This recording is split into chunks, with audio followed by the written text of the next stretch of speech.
Hello everyone, আসসালামু আলাইকুম। কেমন আছেন সবাই? আই হোপ সবাই অনেক বেশি ভালো আছেন। আলহামদুলিল্লাহ, আমরাও অনেক ভালো আছি। আজ আপনাদের জন্য নতুন আরো একটি রেসিপি নিয়ে চলে এলাম। আজ শেয়ার করব চকলেট বান্টি বার। কিভাবে খুব সহজেই এই চকলেট বান্টি বারগুলো তৈরি করা যায় তার সকল টিপস সহ আজকের রেসিপি। তো বন্ধুরা, কথা না বাড়িয়ে চলুন চকলেট বান্টি বার তৈরির মূল প্রস্তুত প্রণালীতে যাওয়া যাক। প্রথমে চুলায় একটি প্যান বসিয়ে নিয়েছি। দিয়ে দিচ্ছি মেজারমেন্ট কাপের 1.5 কাপ লিকুইড দুধ। তার সাথে অ্যাড করে দেব মেজারমেন্ট কাপের 1 কাপ চিনি। দেব 1/3 কাপ গুঁড়া দুধ।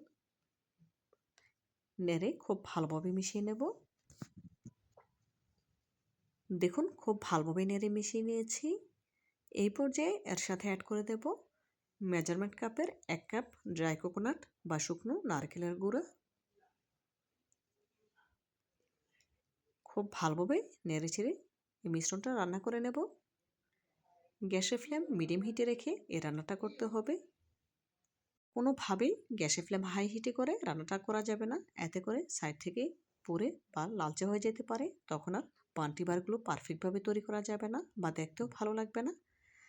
দেখুন, গ্যাসের ফ্লেম মিডিয়াম হিটে রেখে অনবরত নেড়েচেড়ে মিশ্রণটা আমি রান্না করে নিচ্ছি। কালারটা কিন্তু অনেকটাই চেঞ্জ হয়ে গিয়েছে, দেখি বুঝতে পারছেন।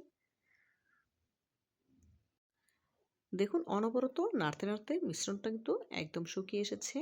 এই মিশ্রণটাতে কোনো ভেজা ভাব নেই, দেখেই বুঝতে পারছেন। এখন চুলা থেকে নামিয়ে একটি বাটিতে তুলে নেব আর অপেক্ষা করব মিশ্রণটা পুরোপুরি ঠান্ডা হওয়া পর্যন্ত। দেখুন, চুলা থেকে নামিয়ে একটি বাটিতে তুলে নিয়েছি। ঠান্ডা হবার পর আমি বান্টি বারগুলো তৈরি করে নেব। বেশ কিছুক্ষণ পর মিশ্রণটা পুরোপুরি ঠান্ডা হয়ে গিয়েছে। আর বান্টি বারগুলো তৈরি করার জন্য এখানে নিয়েছি 1 টেবিল চামচ। আমি সবগুলো বান্টি বার একই সাইজের করে তৈরি করব, সেজন্য একটি চামচের সাহায্যে মিশ্রণটা নিয়ে নিচ্ছি আর হাত দিয়ে খুব ভালোভাবে চেপে চেপে করে নিচ্ছি। যেহেতু এই মিশ্রণটা অনেকটাই ঝরঝরে, খুবই আলতো হাতে চেপে চেপে এই বাটি বারগুলো তৈরি করে নিতে হবে। প্রথমে হাত দিয়ে চেপে চেপে তারপর 2 হাতের ডলে বান্টি বারের আকারে শেপ দিয়ে নিচ্ছি। আসলে কাজটি আমি কিভাবে করে নিচ্ছি দেখে বুঝে নিতে হবে, বলে বোঝানোর কিছু নেই। একটি বাটি বার তৈরি হয়ে গিয়েছে। আপনাদের বোঝার সুবিধার্থে আরও একটি বাটি বার তৈরি করে দেখাচ্ছি। দেখুন, একই প্রসেসে আরও 1 চামচ মিশ্রণ নিয়েছি আর হাত দিয়ে খুব ভালোভাবে চেপে নিচ্ছি। এভাবে করে চেপে নিলে মিশ্রণটা ঝরঝরে থাকবে না, একসাথে হয়ে যাবে। 2 হাতের ডলে একটু লম্বাটে করে নিচ্ছি। তারপর বাটি বারের আকারে শেপ দিয়ে নিচ্ছি, দেখে বুঝতে পারছেন। এভাবে করে একই প্রসেসে সবগুলো বাটি বার তৈরি করে নেব। দেখুন, আরও একটি তৈরি হয়ে গিয়েছে। এভাবে করে একই প্রসেসে সবগুলো বাটি বার তৈরি করে নিয়েছি। এখন এগুলো 1 ঘন্টার জন্য নরমাল ফ্রিজে রেখে দেব। এই 1 ঘন্টায় পুরোপুরি সেট হয়ে যাবে। এদিকে আমি চকলেটের গানাশটা তৈরি করে নেব। এদিকে একটি পাতিলে পর্যাপ্ত পরিমাণে পানি ফুটিয়ে নিয়েছি। তার উপরে একটি স্টিলের বাটি রেখে দিয়েছি। এখানে নিয়েছি 250 গ্রাম মিল্ক চকলেট। আমি এখানে 2 রকমের চকলেট ব্যবহার করব। প্রথমে মিল্ক চকলেটগুলো দিয়েছি, সেগুলো একটু বড় সাইজের সেজন্য। তারপরে আরও 1/4 কাপ পরিমাণ ডার্ক চকলেট ব্যবহার করব।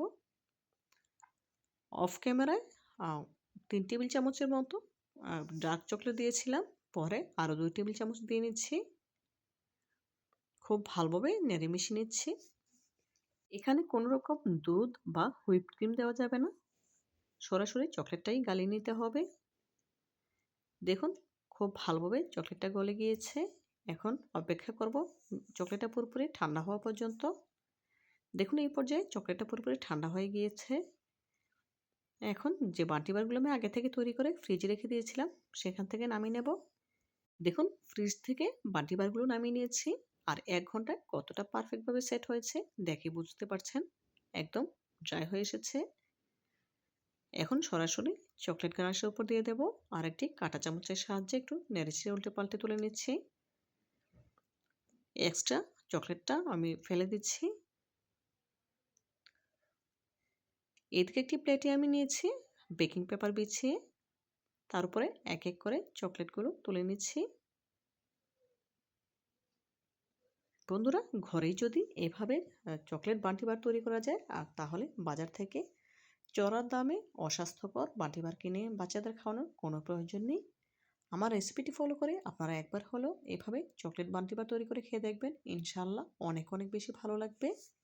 বাচ্চারা অনেক পছন্দ করে খাবে।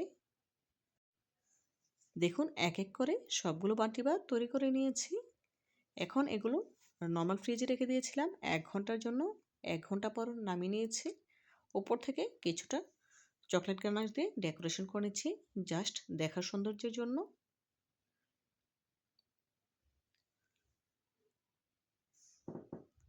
দেখুন বন্ধুরা, চকলেট বান্টি বারগুলো দেখতে কতটা সুন্দর লাগছে। মনে হচ্ছে এখনই খেয়ে নিই। এক এক করে সবগুলো চকলেট বান্টি বারে ডেকোরেশন করা হয়ে গিয়েছে। এখন অপেক্ষা করব ১০ মিনিট। এই ১০ মিনিটে পুরোপুরি সেট হয়ে যাবে। ১০ মিনিট পর একটি সার্ভিং প্লেটে চকলেট বান্টি বারগুলো সার্ভ করে নিয়েছি। মাশাআল্লাহ দেখতে একদম পারফেক্ট দোকানের মতো চকলেট বান্টি বার হয়েছে।